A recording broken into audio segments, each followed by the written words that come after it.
Well, in Australia, only 16% of science, technology, engineering and maths qualified people are female. This is a growing problem for schools right across the country. In a partnership that some might find unusual, fashion magazine Vogue is trying to tackle this issue. The Vogue Code Summit was established in 2016 with the aim to inspire more females to study and take up careers in IT. The event kicks off in June, and in studio today I am joined by one of the key speakers, Greg Atwell, who is the co-founder of Creatable, an education program targeting young female students. Greg, thanks so much for your time this morning. Pleasure. Tell us a little bit about Creatable and how this idea came about. Creatable is a creative technology curriculum that leverages industry partnerships and engaging high-impact learning experiences to prepare girls for the future of work.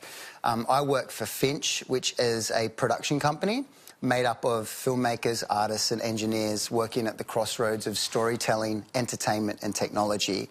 And within our technology division, we can see that it's still very male-dominated. We tried to hire a new engineer a few years back, and out of the 67 applicants that we had for the role, only 2 were female. So we thought, you know what, I reckon we could do something about this. And I think it starts in high school when we need to inspire a passion for creative technology in girls before they choose their senior subjects in school and before their education pathways get set in stone. And so we decided to build a curriculum around the way that we do innovation at Finch. So we take girls on a creative product development journey from ideation through to pitching onto rapid prototyping, and then we teach them to commercialise their ideas and take them to market.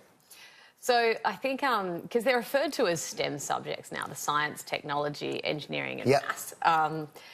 But I guess as a word, they might not sound like exciting subjects, but when these young female students actually see what is entailed in those subjects, because you spoke about them needing to see the concept in real life. Definitely. How important is that we create that understanding of what STEM subjects actually lead to? Yeah, definitely. Look, we've been doing this for almost 3 years now, and we find that the 2 biggest challenges facing the uptake of girls in STEM is that they look at it and they don't think it's cool, and they don't think they can do it. So even the word STEM sounds boring, right? Yeah. It doesn't sound that particularly appealing. And then what we often do with STEM subjects is we make it about the technology. So we say, come and do a coding camp or come and do a robotics course after school. And again, it doesn't sound that exciting. So with Creatable, we've tried to make it first and foremost about creativity with technology in pursuit. So this is a subject about creativity and the power of an idea, and technology is just a tool to bring those ideas to life. So it's technology in the context of creativity. And so in terms of the nuts and bolts and the logistics, do you guys go into schools? Like, how does this actually, what does it look like? Yeah, we go into schools and schools come and visit our rapid prototyping facility in Paddington. So there's basically 2 streams within our program. There's soft skills and hard skills. Our soft skill lessons, which is ideation, pitching and commercialisation, happen on-site at the school, and I would go into the school and teach classes on-site at the school within the subject of design and technology. And then schools would visit our rapid prototyping facility once a week and work alongside our engineers to actually prototype their ideas into reality. So when you first had this idea, you said, hey, I think this could be a niche that we could tap into. You've gone to a particular school and pitched this idea. How was the success from the first pitch to a year or so later? Yeah, so what actually happened was my boss, the founder of Finch, his daughter was at a Sydney girls' private school and she wanted to enrol into Year 9 Design and Technology. And there wasn't enough girls interested to run a class. So there was only 8 girls interested. And so the school fed back to him, we can't run a class, there's not enough girls interested. And my boss was like, what? And so we had this chat and we're like, I think we could probably do something. And so we went back to the school and said, would you be brave enough to let us, in partnership with you, basically take girls on an innovation journey over 12 months? Can you wrangle a class of 20 together? Which they did. They took those 8 Year 9 girls and combined them with 12 Year 10 girls. So we had a class of 20 back in 2017. We took them through this innovation journey from ideation, pitching, prototyping, commercialisation. At the end of that year, so remember they were only getting 8 Year 9 girls interested in tech. At the end of that first year, they had 50 Year 9 girls who wanted to do it the following year. It became the most popular subject in Year 9 at the school. And then since then, we've expanded into a whole lot of other schools across Sydney. We've taken close to 300 girls through the program just in the last 2.5 years. So a lot of the words you're saying to me who's not in production, they don't necessarily make too much sense to me in terms of, but what do they get at the end of doing a year of your subject? Are they designing websites or what are they doing? Yeah, so we start off with questions like, what do you find irritating that you think no one else finds irritating, right?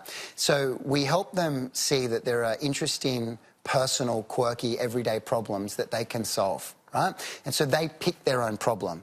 And it could be anything from they're sick of their phone running out of battery by 2 o'clock in the afternoon, or ice cream, trying to get frozen ice cream into a bowl and the spoons are bending back, to some more ambitious sort of social impact ideas as well. So but the range of problems that they want to solve is really diverse. But it's important that they get to choose their problem, because passion doesn't come from the idea or the tech, it comes from the problem that you're trying to solve. And so then we teach them, once we take them through an ideation process, they usually come up with an idea that they're excited about. We teach them how to share that idea in a way that influences people. So we teach them how to pitch. And then they build a basic working prototype of that idea. So one girl's built a heated ice cream scoop. Another girl's built a solar-powered iPhone case that charges your phone whenever it's in sunlight. We've got some really interesting social impact ideas in development at the moment, like bottles that test the purity of water for developing communities. There's all these interesting things, right? And there's 1,000 that I'm not thinking of right now as well. And then the final stage is we help them build a business plan and think through how they would actually build a business around that product and take that product to market. Because a lot of programs out there, they either major on entrepreneurialism or they major on STEM and tech. But we're trying to bring them together because we believe that commercialisation and creativity go hand in hand, art and commerce go hand in hand, and it's a really empowering journey for these girls when they realise, you know what, tech isn't scary anymore. It's actually pretty cool. I can come up with ideas that just might change the world, and I've got what it takes to build a business around those ideas as well. As this is just such a huge issue, the lack of females going into these industries and the lack of female students even enrolling in the subject. They're not even, you know, getting past high school. It's not like they're not enrolling in university. They're not even taking these subjects in school. This is obviously something that you're passionate about. You've got daughters of your own. Why is this that you are so passionate about this? I believe that gender equality isn't a woman's issue, it's a human issue. A male-dominated tech industry means that our potential for innovation is limited.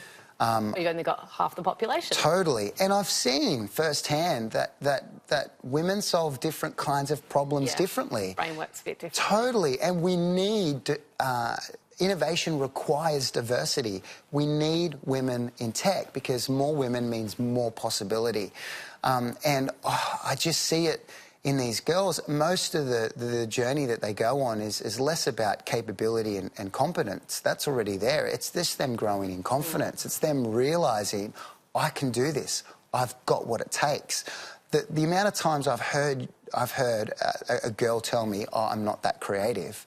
I'm like, what? When did you learn this? I don't think I'm that creative. But you weren't running around as a 3-year-old avoiding paint or Lego or crayons because you weren't that creative. I'm like, when did you lose your superpower? And do you know what they tell me?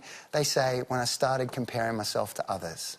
Wow. Because when we say I'm not that creative, what we really mean is I'm not as creative as her. Yes. And so it's trying to dismantle this comparison and this perfectionism that a lot of girls pursue, because when it comes to tech and innovation, like, perfectionism doesn't exist. It's all outside the boxes. Yeah, you've got to go on this journey where you might fail 1,000 times before you succeed, but it's all part of it. Yeah.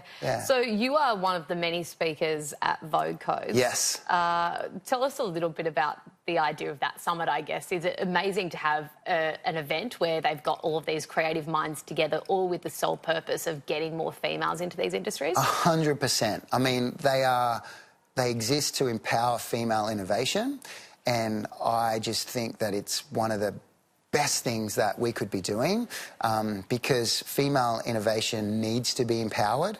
And what I think Vogue are doing really, really well is they're making innovation and tech cool again. Because remember I said a lot of these girls look at tech and they just don't think it's cool. Yeah. One girl even said to me, "Have you seen the robotics girls?" Right?